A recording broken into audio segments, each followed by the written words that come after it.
Welcome everybody to Monday Night Raw Wednesday. Well, Monday, we're recording on Wednesday.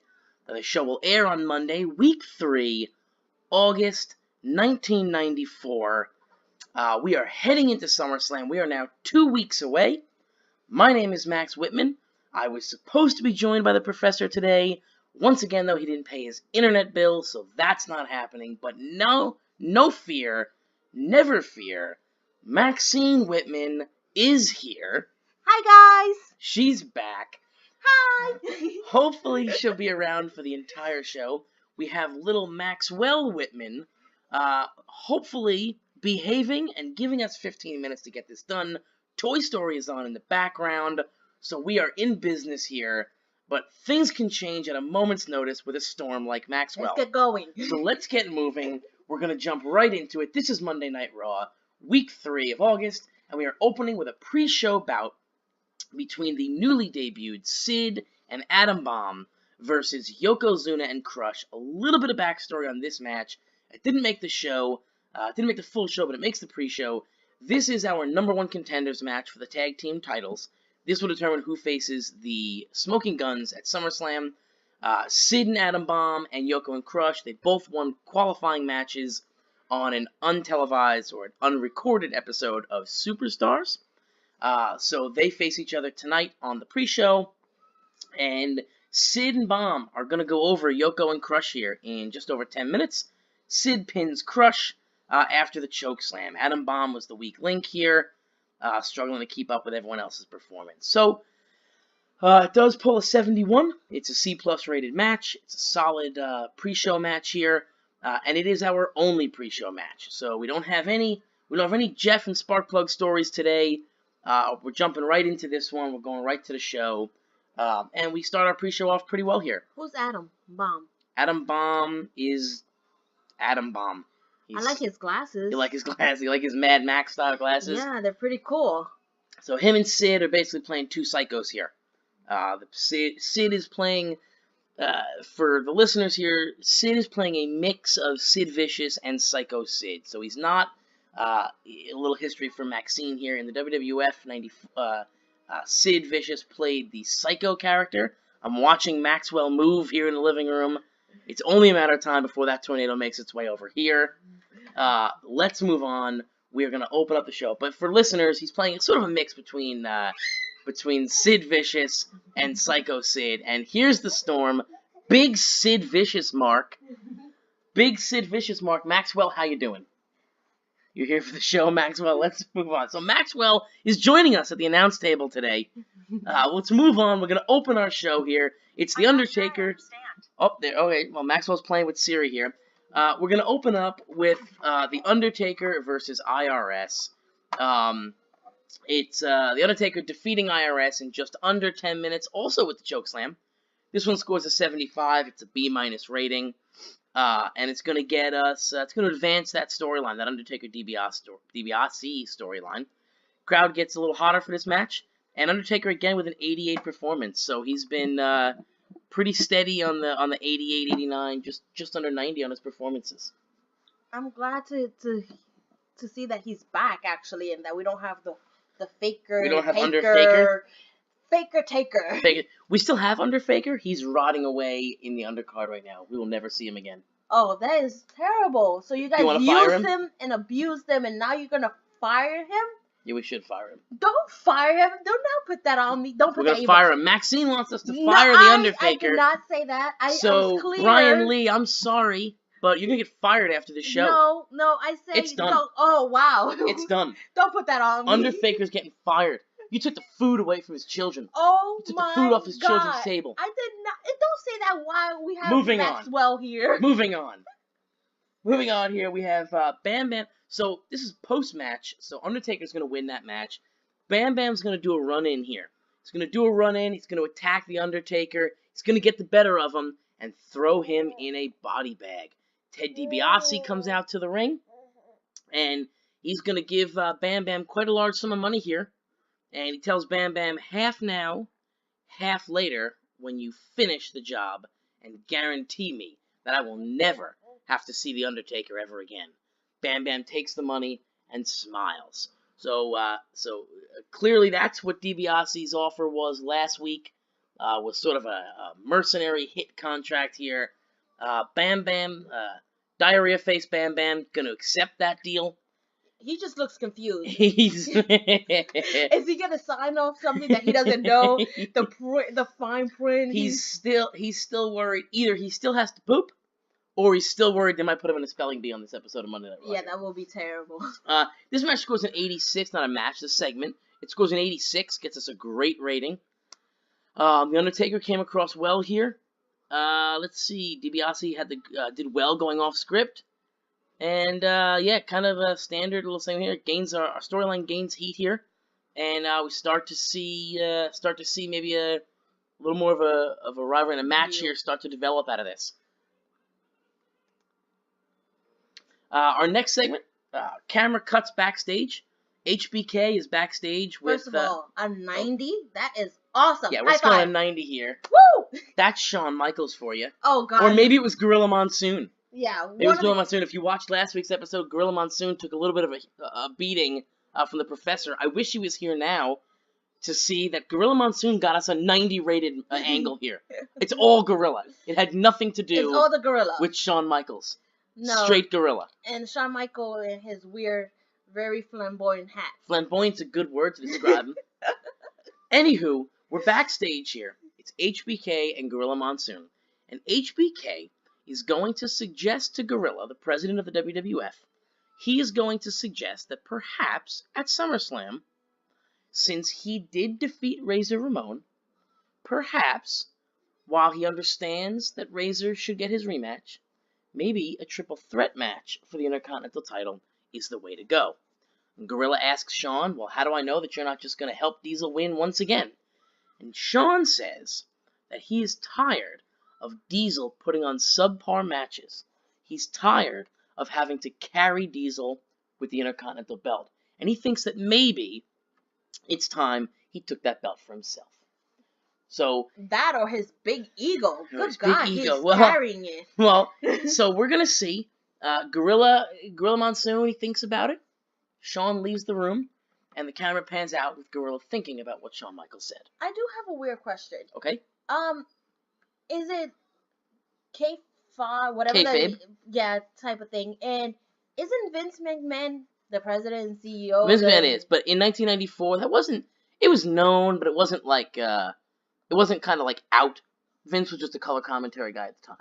Okay. So it was known that Vince kind of owned the company, but his role was the color commentary. So Gorilla Monsoon takes that role as the Correct. president. Look at him as in today's WWE, he would be the general manager. Okay, he'll be the... He's that authority figure. Okay. All right, so we're moving on to our next segment here. It's going to be Randy Savage versus Scott the Stray Levy. He's not gay. So, who, the Stray? So basically what this is here, this is Johnny Polo debuting a new character. It's Scott the Stray Levy. He's done working with Pierre and Jacques. He's done working with the Quebecers. He's branched out on his own. And the Stray... Is he French? Well, he's... I don't know. Is he French? Why do you ask? Why would he be French? Because you asked something Pierre and oh, well, yeah. Like... No, I don't think he's French. I think he's Canadian. Okay. But he was working with the Quebecers, who were two Frenchmen, yes. Okay, so what's that? Maxine the detective over here. I need to know these things. Anywho, he's debuting this new character. And for those of you who watched professional wrestling, this is the Raven character. We're not calling it Raven because we're original. We're calling it the Stray. That's sort of it. It is the Raven character, though. For those of you, like Maxine here, who might not know what the Raven character is, this is sort of an outcast kind of character. He's sort of on his own. He's kind of looking to fit in somewhere. But he's... Is he emo? Wears a lot of black. He's more goth. I'll have to walk you through it. It's more grunge, maybe. Okay. More not quite emo, but sort of emo. Maybe emo, but not so dark. Yeah, not so fragile. Yes, if I had to say, it's emo, but it's not so fragile. He's not wearing skinny jeans. All right, it's more punk. So is he wearing like those chains? Yeah. Okay. Yeah, sort of. Yes. Okay. I'll get you a picture of Raven. We can look him up right there. But this is the Raven character, but we're going to be calling it the Stray, and we're back to using his real name. So he's Scott the Stray Levy. Okay. Alright, he's going to go one-on-one with Randy Savage here. Savage is going to go over in about 10.5 minutes by pinfall. Chris Jericho is going to make an appearance in this match. He's going to make a run-in. He's going to attack Randy Savage. He's going to try and get the Stray into a position to win the match. But Savage sees it coming, outsmarts him, fights him off, and still picks up the win. So I'm a little confused. I thought that we wanted Jericho to come in and like be that type of person. At least he appears thus far to be that type of person that is just gonna beat all these guys clean because that's what Jericho they're thinks. Old and yeah. shriveled. Well, that's what Jericho thinks. But that's why Jericho's doing the run in here on Randy Savage. So what's a run in? He's not going and attacking him while he is coming in and attacking him, but he's not actually in the match. So he's interfering. Okay. He's running in to interfere. So he wants to cost Randy Savage the match. Well, yes, Maxwell, I agree. I do not like this precision because I feel like, first of all, he's out here and he's supposed to come and get rid of all these old people. He sounds like he's actually scared of Savage by going in there and trying to weaken him before. Maybe. Okay. Well, is that a heel or like a face? I'm confused by him. Well, that's now. a heel. I know, but I wanted him to be a heel face. So you want to be a tweener? That's because you think he's sexy.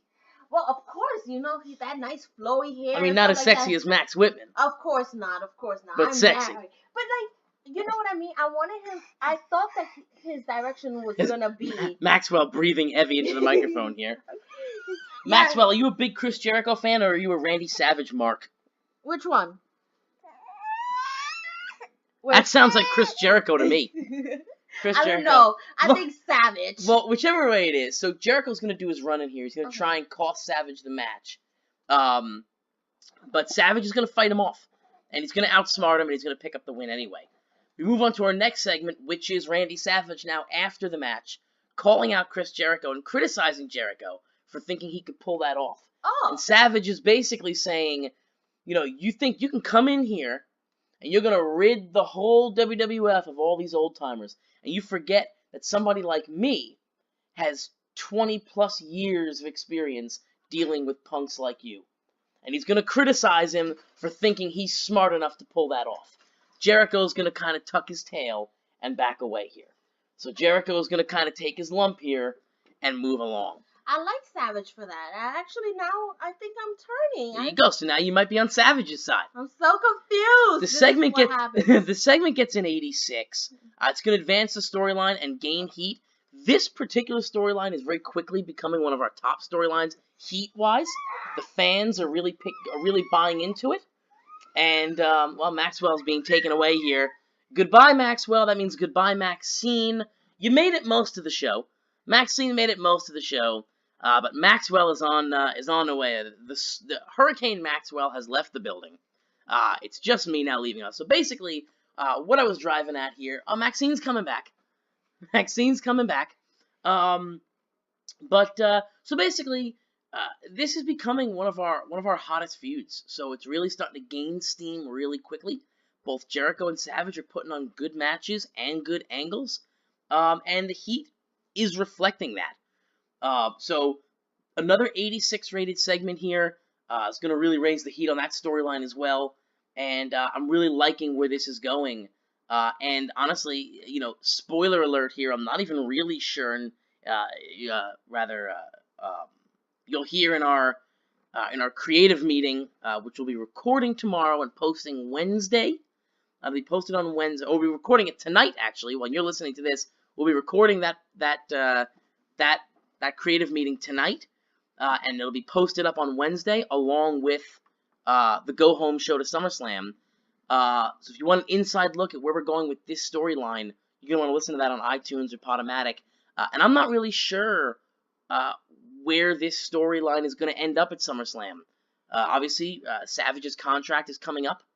The Dave Meltzer is reporting on that. Savage's contract up at the end of August. So I'm not really sure where this storyline is going to go, but I'm enjoying it immensely. So if you want to hear about that, tune in on Wednesday We'll have that creative meeting up. We're going to start getting that through. So let's move on to our next segment here. And now we have Shawn Michaels backstage with Diesel, and HBK is saying, hey, maybe I should pitch to Gorilla, since I beat Razor. This IC title match at SummerSlam should be a triple threat match, and that would let both you and I team up on Razor, with you getting the pin and retaining the title. Diesel seems into it. Diesel likes it. He's smiling at this. He likes the thought of this. HBK, Diesel thinks HBK's got a real case for why it should be a triple threat match, and he's on board. So we saw earlier in the show HBK pitching this idea to Gorilla on the premise that he's tired of propping Diesel up. Now he's pitching it to Diesel to try and get him on his side with the idea that he could basically help him out throughout the match. It's a 2-on-1, and then Diesel takes the win. So we're seeing Shawn Michaels playing two sides of the coin here, and not really sure which side, who he's being truthful with. It sounds like he's being a weasel. Well, that's what Shawn does. Although he's an outstanding performer. He's an outstanding weasel. Yes, I have to say that he... So we don't have to fire him. Because I'll fire him too. Can we fire his pants? No, his pants are awesome. No, his pants are really... Blasphemy. Oh, wow. Blasphemy. They're like, they have all this metallic mirrors. mirrors. Yeah. And it's like, and there's chaps. Is he a cowboy? Or sort of. Is he's a Texan. He's just very confusing. Somebody needs to tell him well, he's confusing. It's flamboyant. It's extremely flamboyant. Either way, we're going to get a 90 rating on this, and this is going to advance our Razor and Diesel storyline, our Intercontinental title storyline. Both guys come across looking good in this. Not really much to say here other than we'll have to see where this is going here. And figure out Shawn, where he's going. Where he's going. So Shawn trying to weasel his way into this. He's got Gorilla Monsoon thinking about it. He's got Diesel thinking about it now. Diesel seems on board. And we'll see where we're going with this. So we're moving on to our main event here. This is going to be Bret Hart versus Jim Neidhart. Bret's going to defeat Neidhart in 12.5 minutes. Neidhart gets disqualified when Owen Hart runs in and attacks Bret. So we score 76. It's a B- here. It loses heat, unfortunately. So we're struggling to keep this world title feud over that 77 heat. Coming into the show, we had gotten it up to an 82, but grabbing a 76 here is going to drop us down a little bit. How much, I'm not really sure, but hopefully not too much as we head into SummerSlam here. We're finally in a position where we're not going to take those penalties anymore. So what's the story? Why is Owen being an a-hole? Right, so Owen is Bret's little brother, obviously. Mm-hmm. Owen Hart in June won the King of the Ring. He bless his soul. Owen Hart wins the King of the Ring in June. Mm-hmm. King of the Ring winner gets a title shot at SummerSlam. Bret is the champion. So the SummerSlam match, as it stands, is Bret versus Owen. Mm-hmm. Owen is basically saying, he always said that, Bret had everything given to him. He wasn't appreciative of anything. And this is Owen basically saying that he's going to stake his claim. He's going to seize that from Bret. And he's going to finally show that it was him who's the top Hart brother. And deserving of all, exactly. All the glory. And basically what this is Owen and Jim really going on about 2 months now.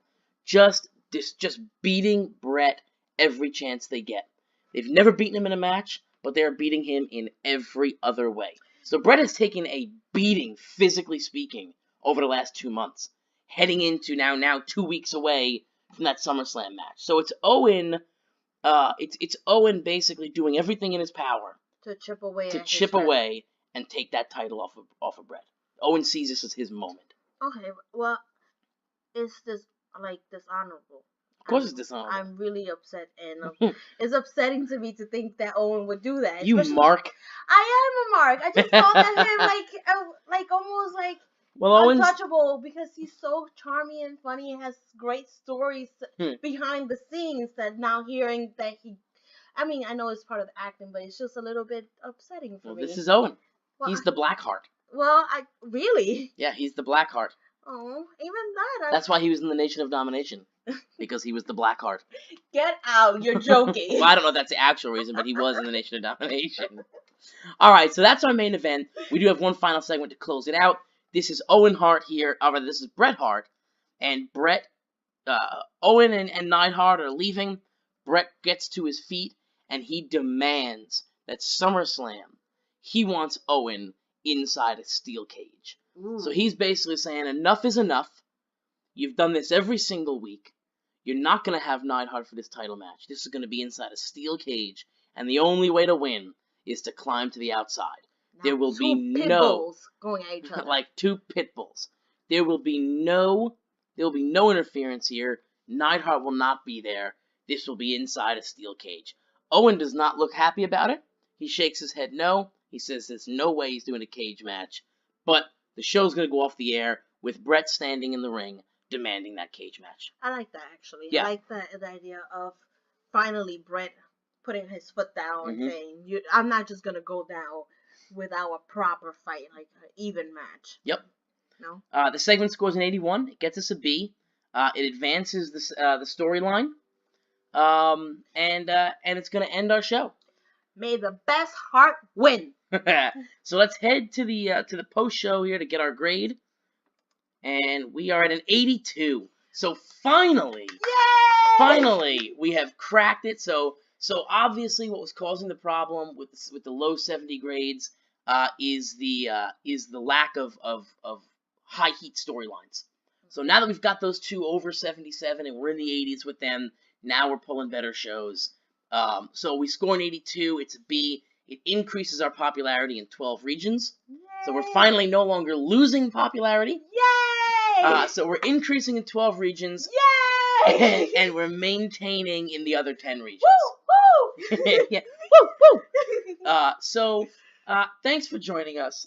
Again, this was Monday Night Raw, week 3 of August.